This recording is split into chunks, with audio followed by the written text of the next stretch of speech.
그리스도 예수의 마음을 품으라는 제목을 가지고 함께 말씀을 나누겠습니다. 우리가 살아가면서 품어야 할 가장 중요한 마음이 있다면 그것은 주님의 마음입니다. 주님의 마음을 품을 때 우리가 어떠한 삶을 살아가는지에 대해서 우리가 기억하고 알아야 될 것은요, 우리가 주님의 마음을 품을 때 하나님께서 기뻐하시고 원하시는 삶을 살아갈 수 있기 때문에 그렇습니다. 그렇다면 우리가 품어야 할 주님의 마음은 어떤 마음일까요? 오늘 본문을 통해서 두 가지로 함께 좀 말씀을 나누고 싶은데요. 첫 번째는 겸손한 마음입니다. 오늘 본문 6절과 7절을 보게 되면 우리 주님께서 하나님의 본체시지만 하나님과 동등됨을 취할 것으로 여기지 않았다라고 말씀하십니다. 하나님과 동등하신 분이세요.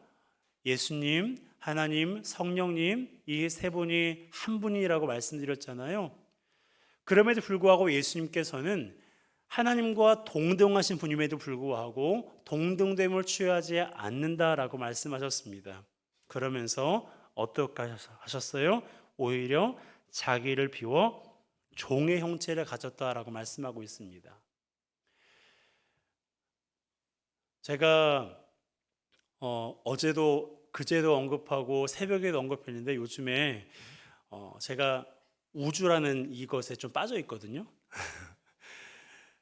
그래서 자꾸 아까 기도할 때도 우주보다 더 크신 하나님, 제가 너무 놀라서 그래요.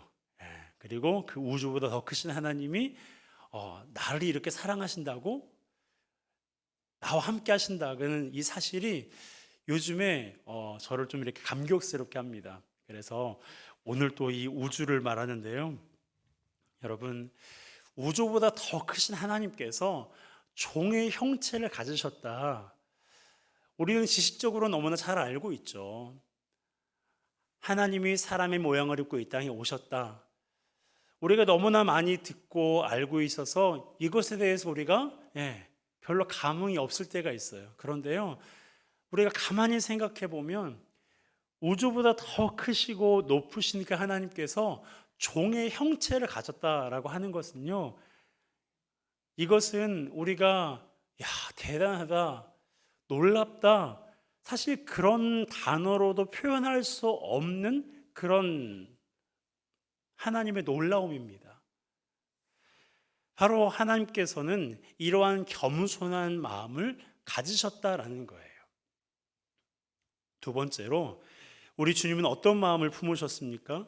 하나님의 말씀에 순종하는 마음을 가지고 계셨어요. 8절에 이렇게 말씀하고 있습니다. 우리 함께 읽겠습니다.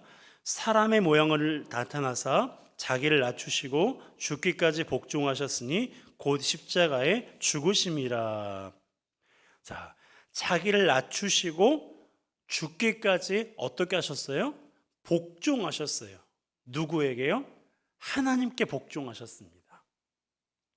십자가의 그 길이, 그 고난이 얼마나 끔찍하고 고통스러운지를 누구보다 잘 알고 계셨어요. 그럼에도 불구하고 예수님께서는 그 길을 묵묵히 걸어가셨습니다. 왜요?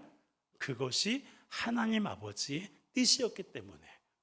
그러니까 그 길이 가시밭 길이고 고난의 길이고 십자가의 길이고 하나님과 떨어지는, 그런 하나님께 버림받는 그러한 시간임을 아셨음에도 불구하고 우리 주님은 하나님의 말씀에 순종하셨다라는 거예요.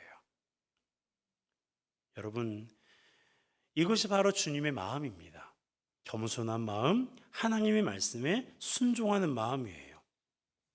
자, 그렇다면 우리 예수님께서 이러한 마음을 가지고 계셨는데, 이러한 마음을 가지고 계셨던 주님이, 그의 이름이, 또한 그의 위치가 어떻게 되었을까요?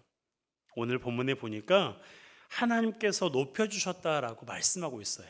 자, 9절입니다. 함께 읽습니다. 이러므로 하나님이 그를 지극히 높여 모든 이름 위에 뛰어난 이름을 주사 하늘에 있는 자들과 땅에 있는 자들과 땅 아래에 있는 자들로 모든 무릎을 예수의 이름에 꿇게 하시고. 자, 하나님께서 어떻게 하셨어요? 하나님이 높여주셨어요. 그것도 지극히 가장 높여주셨다라는 것입니다. 예수님께서 겸손하시고 하나님의 말씀에 순종하는 마음을 가지고 계시니 아버지께서 그를 지극히 높여주셨다라고 성경이 말씀하고 있어요. 그뿐만이 아닙니다. 주님은 우리가 큰 은혜를 입게도 하셨어요. 자, 11절입니다. 함께 읽습니다. 모든 입으로 예수 그리스도를 주라 시인하여 하나님 아버지께 영광을 돌리게 하셨느니라. 자, 얼핏 보면요, 세상 모든 사람이 예수님을 주인으로 고백하게 되었으니까 이것은 예수님만 좋은 것이 아니냐, 예수님께만 좋은 것이 아니냐라고 생각할 수 있어요. 그런데요, 여러분, 우리가 살아가면서 삶의 주인을 예수 그리스도라고 고백하고 살아가는 것이 여러분 어떠세요? 내 삶의 주인이 예수 그리스도라고 고백하는 것이 나을까요? 아니면 나의 삶의 주인이 어떤 유명한 사람이요, 나의 삶의 주인이 물질이요, 나의 삶의 주인이 사람들에게 인정받는 것이요, 여러분 어떤 게 가장 나아 보입니까? 나의 삶의 주인이 세상과 세상에 있는 것들이 아니라 바로 예수 그리스도라는 이 사실이요, 가장 낮게, 가장 좋게 들리지 않습니까? 들릴 뿐만 아니라 사실이 그래요. 실제로 그렇습니다. 그러니까 모든 입으로 예수 그리스도를 주라 시인하여 하나님 아버지께 영광을 돌리게 하셨다라는 이 말씀은요, 예수님께만 좋은 그런 말씀이 아니라 그분을 삶의 주인으로 모시며 살고 있는 우리에게도 얼마나 우리가 그분으로 인해서, 예수 그리스도로 인하여서 큰 은혜를 입었는가 하는 것을 우리에게 말씀해 주고 있는 거예요. 여러분, 예수 그리스도를 삶의 주인으로 고백할 수 있는 것은요, 그분을 믿기 때문에 그런 거예요. 예수님을 믿는다는 것은 죄를 사함받는 것이고요, 영원한 생명을 소유했다는 뜻이에요. 또한 살아가면서 우리가 수많은 삶의 문제를 직면하지 않습니까?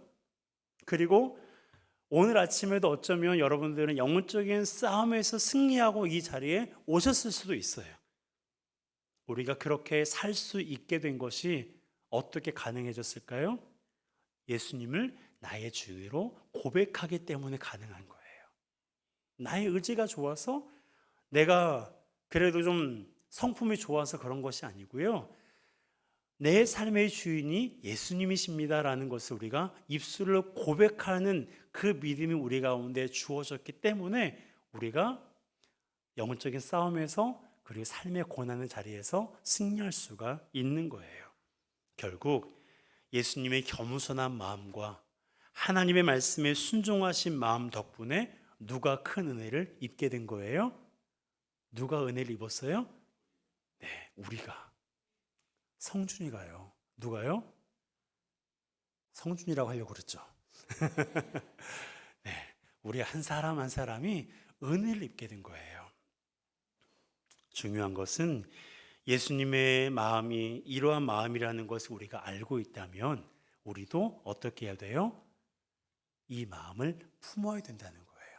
5절에 이렇게 말씀하고 있잖아요. 너희 안에 이 마음을 품으라. 너희 안에 이 마음을 품으라. 예수님의 마음이 겸손한 마음이요, 하나님의 말씀에 순종하는 마음이구나 라는 것을 아는 것만이 아니라 그것을 어떻게 해야 돼요? 내 마음에 품어야 된다는 거예요. 그러기에 예수 그리스도의 마음이 어떠한 마음인지를 알았다면 그 마음을 품으시기를 주님의 이름으로 축복합니다. 겸손한 마음, 하나님의 말씀에 순종하는 마음, 예수님만이 아니라 그분의 마음을 우리 모두가 다 품었으면 좋겠어요.